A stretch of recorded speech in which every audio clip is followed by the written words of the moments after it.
আমাকে মারধর করে একে একে 4 বার মার কাছে উত্তর লাগানো আমাকে মার। আমার অপরাধটা কে ছিল? আমি এই রাজনীতি ছেড়ে দিলাম এবং মানুষ অসহায় মানুষের পাশে দাঁড়া ছেড়ে দিলাম। অন্যায় করলে প্রতিবাদ হিল মাছ থেকে বুবু হয়ে যাবে। যে রাজনীতিকে মানুষ দালাল বলে মানুষ উন্নয়ন করে না। আমি এই রাজনীতি চাই না ভাই, তাই আমি রাজনীতি ছেড়ে দিব। আমি রাজনীতির কর্ম না। এই যাবৎ এখন পর্যন্ত আমি 4টি জাতীয় সংসদ নির্বাচন করেছিলাম। এই 4টি নির্বাচনে আমি শুধু মাইরে খেয়েছি আর লাঞ্ছিত হয়েছি, জীবনে ভালো কিছু পাইনি। তো এখন ওই মনে করেন মামলার পরে আমি আদালত থেকে বের হওয়ার পরে আদালত থেকে আমি নিচে গেটে নামিনি। কার নামে মামলা করতে গেছিলেন? ও আচ্ছা, মামলা করতে গেছিলাম। আমার আসামি ছিল 1 নম্বর ওবায়দুল কাদের, 2 নম্বর ছিল আপনি হলে যে প্রধান নির্বাচন কমিশনার আব্দুল আউয়াল, এবং তারপরে মনে করেছিল আমার প্রতিদিনের প্রার্থী রিজাউল করিম কানসেন, রানা সহ মোট 39 জনের নামে আমরা মামলা করেছিলাম।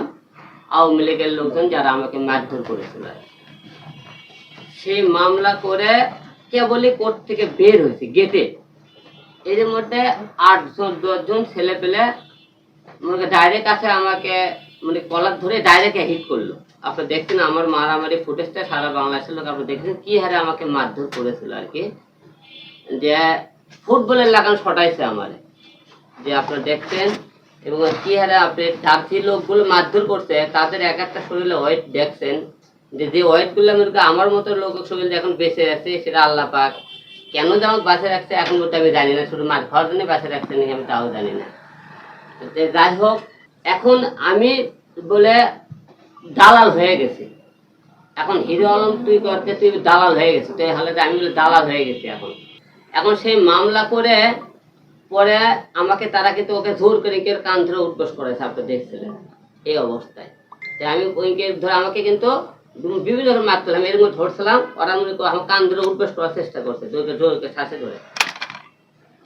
স্বাধীন দেশে আমরা বলেছিলাম দেশ স্বাধীন হয়ে গেছে, মনে হয় আমরা স্বাধীন হয়েছি। সেটা কোন স্বাধীন আছে আমি জানি না, আমরা স্বাধীন হতে পারছি নাকি জানি না।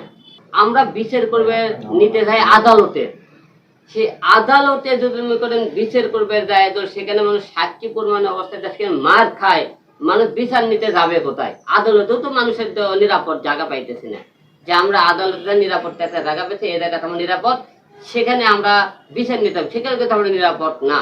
হিরো আলম নাকি ইউটিউবের বিজনেস করার জন্য নাটক করেছে, আমাকে যে হারে মারছে, আমার মারে খায় কি আমার ইউটিউবের বিজনেস করা লাগবে ভাই?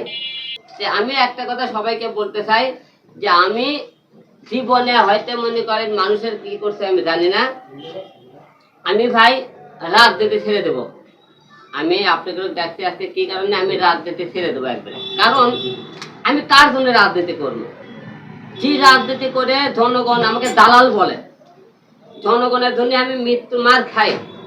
এবং দেখেন একটা জিনিস, আমি ভাই এই রাজনীতির জন্য কি না করছি, আমি নিজের ইউটিউব থেকে কামাই করে আমি এর থেকে একটি টাকা জড়ো করে আমি বন্যার্থ মানুষের পাশে দাঁড়াই। আমি তো রাজনীতি করতাম তাহলে আমার এলাকায় মনে করেন লোকজনের কাছে গেলে বন্যা দাঁড়াইতাম। আমি সারা বাংলাদেশের মানুষকে ভালোবাসি, যেখানে অন্যায় হয় সেখানে আমি হিরো আলম যাই। এই ছাত্র আন্দোলনের মধ্যে আপনি দেখেছেন এই মানুষের পাশে, ছাত্রদের পাশে ছিলাম কিনা? ছিলাম না।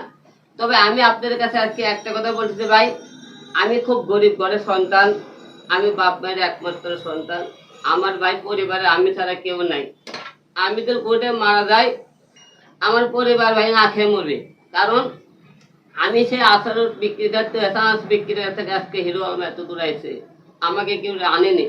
আমি রাজনীতির ভালোবাসি না, রাজনীতি করি না, আমি কিন্তু কোনো দলের হয়ে কাজ করি না, আমি সততার ভাষায় মানুষের পাশে কাজ করি। আমি যদি বাইসার মারা যায় ভাই, আমার পরিবারের আমার মাকে দেখার মতো কেউ নাই। আমি এই রাজনীতি করে কি করবো বলেন? কার জন্য রাজনীতি করবো? যে রাজনীতিকে মানুষ দালাল বলে মানুষ উন্নয়ন করে না। আমি এই রাজনীতি চাই না ভাই, তাই আমি রাজনীতি ছেড়ে দিব। আমি রাজনীতির করবো না।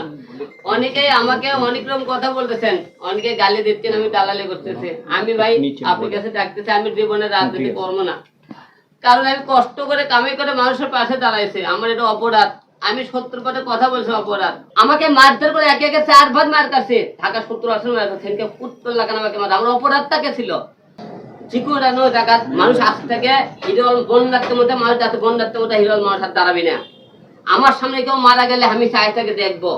অতি আদালতের পাওনে নিচে পক্ষে 400-500 লোক দাঁড়িয়ে দাঁড়িয়ে দেখছে। যে দেশে 8-10 জন ছেলে পেলে আমাকে পুতলার পাটির মধ্যে মারে, মানুষ আগতে আসে না, সেই দেশে মানুষের জন্য আর উপকার করার দরকার নাই।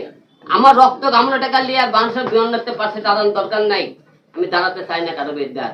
কেউ মলেও আমি আর দেখবো না আমার সামনে। কারণ কি জানেন, এখন আমার মরে গেলে আমার পরিবার একটু ভাত পাবে না, আমার তো বৌসল না খেয়ে থাকতে, তাহলে আমি তাদেরকে দেখবো, মানুষের দেখবো কেন? প্রতিবাদ করার দরকার নাই। কারণ এই রাজনীতি একতরফা, আমরা মূল্যায়ন পাইনি, ভবিষ্যতে পাবো না। এই জন্য আজকে বললাম আপনাকে ডাকতে, আমি এই রাজনীতি ছেড়ে দিলাম এবং মানুষ অসহায় মানুষের পাশে দাদা ছেড়ে দিলাম। অন্যায় করলে প্রতিবাদ হিল মাছ থেকে ববু হয়ে যাবে, কথা বলবে না। আমি এটা ঝুঁকা টুকাই, আমাকে রাজনীতি মানুষের জন্য কথা কেন বলি? আমি তো জোকার একটা টুকাই ইউটিউবার। আমি কার জন্য কথা বলবো? আমার তো বলে লাভ নেই, আমার কথা মূল্য নেই। আমি কে? বাংলাদেশের একটা টুকাই, যাকে বলে জোকার বলেন আপনারা, ইউটিউবার। তাই তো কথা বলার অধিকার রাখে না, রাজনীতি করতে মানে না। আমার রাজনীতি করার কোনো অধিকার নাই রে ভাই, মানুষের পাশে দাঁড়ানোর অধিকার নাই।